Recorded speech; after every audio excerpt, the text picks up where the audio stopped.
I am very, very excited to introduce our last storyteller of the night.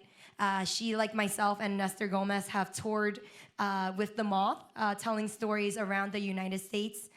She had her story featured on the Moth Radio Hour on Valentine's Day, so you can look her up after the show. She was born and raised in Jericho in the West Bank, and when she's not being a stand-up comedian because no one read her blog, she's also trying to entertain from her bed, and also trying to live her best life.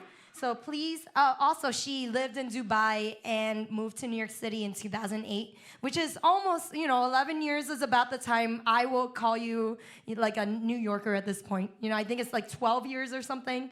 As a native New Yorker, I anoint you that title. Please welcome to the stage, Suzie Afridi.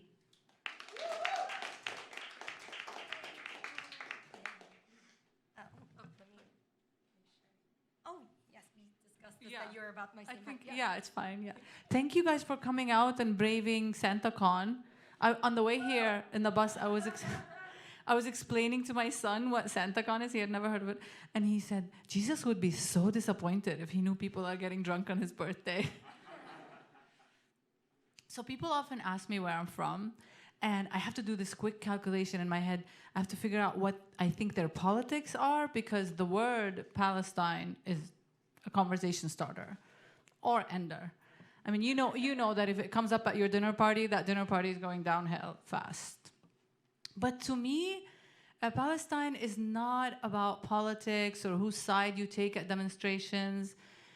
It's about the 3-bedroom stone house where I grew up in Jericho. It's about the veranda where my parents would sit every morning. I would be getting ready for school. I'd iron my sky blue uniform. I'd make a Lebanese sandwich, and I'd rush my sister off to school. And on the weekends, my sister and I would run around the farm like cage-free chickens. Like at Whole Foods, we would be really expensive. And my dad would take us to the sea, like any sea, like the Mediterranean Sea, the Red Sea, the Dead Sea. Life was just ideal. We attended this little Catholic Franciscan school that was run by very polite nuns from Malta. And after school, I would come home, and we had around the house, there was this little brick lane, and I would just walk around the brick lane and memorize my lessons.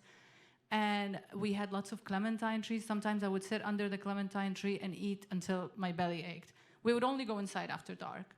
And then the next morning, I would sit on the veranda again and listen into my parents' conversations, which were always peppered with serious words, like al-hakim al-askari, which means military ruler, and tasrih, which means permit. I knew as a kid that you cannot get anything done without a permit from the military ruler. And my parents would be drinking Turkish coffee, and that is something my dad taught me how to make. 6 spoons of coffee, 3 spoons of sugar. You let it come to a boil, and then you let it kind of make a froth, and then you remove it from the fire, you stir it, and then you put it back, and you let it come back to an almost boil over. So you keep teasing it until it's ready. And that kind of represents the political situation of the West Bank of my childhood. Things would come to an almost boil over, and then the Americans would interfere and have a handshake on the lawn of the White House, and things would cool down. So during one of the almost boilovers, my family suddenly moved, emigrated or migrated. I don't know, I confuse those. Emigrated, migrated, ethnic cleansing. And by suddenly, I mean suddenly. We didn't pack or ship anything. The only thing we shipped was my grandfather. And our life in San Jose, California, was the complete opposite of our life in Jericho. My parents bought a small, low-ceiling stucco house near the train tracks. My sister Jane and I were dumped in a really bad public high school, really bad. Polite nuns were replaced with often drunk teachers. And one day in biology class, I noticed this girl putting on makeup and curling her eyelashes. And I came home and I asked my mom, I said, why did you bring us here? Kids don't come to school to learn. They come to school to mate. I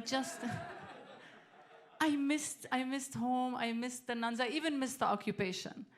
And then to top it off, My parents, as if just suddenly, they became old people who needed to be taken to doctors and hospital. Like overnight, I woke up one day and I was like, where is that cute couple on the veranda? And they just stopped parenting, like no Asian parenting. My sister Jane and I gained 40 pounds each. My brother was allowed to drop out of school. I just hated what America did to us. And I kind of blamed my mom because the story that we heard is that it was her decision. And I felt like in one summer, I lost my childhood, I lost my homeland, and I lost my parents to old age.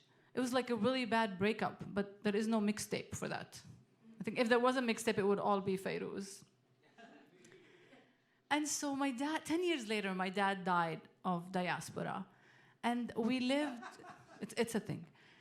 And we lived in the stucco house until my brother gambled it away, gambled it. And my mom was forced to move into senior housing. But right before the ship sank, I fell in love with a Muslim. Now, he's Pakistani actually. And my family is Christian, so they made it very hard for me. They threatened to disown me. And I realized, it could have been worse because usually when a Christian Arab girl falls in love with a Muslim, she either has to run away with the guy or her mom gets a heart attack or in extreme cases, she's murdered in an honor killing. So you can imagine how scared I was when I fell in love with a Muslim. It wasn't easy, but somehow I did it. And I'm actually writing a book about my experience, and it's titled, I Married a Muslim and No One Died. And so we moved to Dubai right after we got married. Now, around the time that I was getting married, I reflect on this now and I realize that they were so unfair to me because my brother was gambling and it affected all of us. I was making a smart choice. I was marrying a really good guy. And I realize now that was such a double standard, and I have so much anger and resentment towards them for that. And every time I try to talk to them about it, we just don't see eye to eye. It's a lot like the Middle East peace talks, I have my talking points, they have their talking points, and when we sit down, before we can agree on common ground, everybody just walks out and protests. And so as soon as we got married, we moved to Dubai, and I thought, here's my chance to recreate my childhood home. But trying to find Jericho in Dubai is like trying to find small town America in Times Square. It's not gonna work. So soon after that, we moved to New York. And so here I am, a Palestinian mom on the Upper West Side. I know it's just me and the halal card guys. And when we were moving into our apartment, the apartment next door, I read the nameplate and I read Renee Karam, and I got so excited. I thought she must be Lebanese. I can have coffee with her and make tabbouleh. And then as I'm fantasizing, my husband unrolls the old name. It's like a 30-year-old nameplate. Unrolls it, and it reads Irene Kramer. And so Renee Karam turned out to be Irene Kramer, who was my son's loving Jewish grandmother. And when my son was about 5, I decided to go back to the West Bank after 25 years. And it was so fascinating because they remembered me. And I thought, wow, I lived in San Jose for 15 years and nobody remembered me. I think in America, you have to accomplish something or make a sex tape to be remembered. And so I went to the house where I grew up. I went to the 3-bedroom stone house and I knocked on the door. The lady was very nice. She opened the door and she let me in. She invited me for coffee. And then the neighbor came over. And she said, it was so strange how you guys just up and moved. You didn't sell anything. You didn't sell the farm. You didn't sell the house. You didn't sell your dad's welding shop. And that really confused me more. That added to my resentment because I thought, okay, why didn't we do that? So when we came back, I asked my mom and she said, well, the farm was expropriated from us by the settlers. And things did not really resolve themselves until my mom passed away. I was preparing to write a eulogy for her, and I found this letter that she had written to my brothers and sisters around the time when I was 10. And in the letter she writes, she says, your grandfather, Aziz, it's 6:30 in the morning, and he's already eaten, he's already had coffee and tea, he ate an entire watermelon and an ear of corn, and he threw all the rinds on the floor. I really think he's gotten messier in the month that I was gone. And in the letter, she talks to my brothers about their education. She really cared a lot about education. She reminds them of the sacrifices that she had to make. She's bragging about our mainly my grades, actually. And you know, when I read this letter, I met the woman that she was. And I thought, well, here's this woman who's on top of everything. And she is giving advice to my sister at the time who was pregnant. And she's caring for her elderly dad. And she is single-handedly fighting the occupation, because in the letter she talks about the taxes, how high they are, and how we don't get any services for those taxes. This is around the time of the first Intifada, when the Palestinians started uprising. She talks about schools, how they're beginning to shut down, and she's really concerned about our schooling. And she also talks about the permits and the military ruler, and how they're not giving her the permits, and so all her produce is just rotting, like in front of her. And as I read this letter, I realized, wow, there she is. This is the woman that I've been missing all these years, the woman that is on the veranda. Thank you so much. I really appreciate your story. And I just hope that when you hear stories like this, that when we see stories about immigrants and the choices they make, we think they're parents, they're trying to make the best decisions they can make with the information that they have.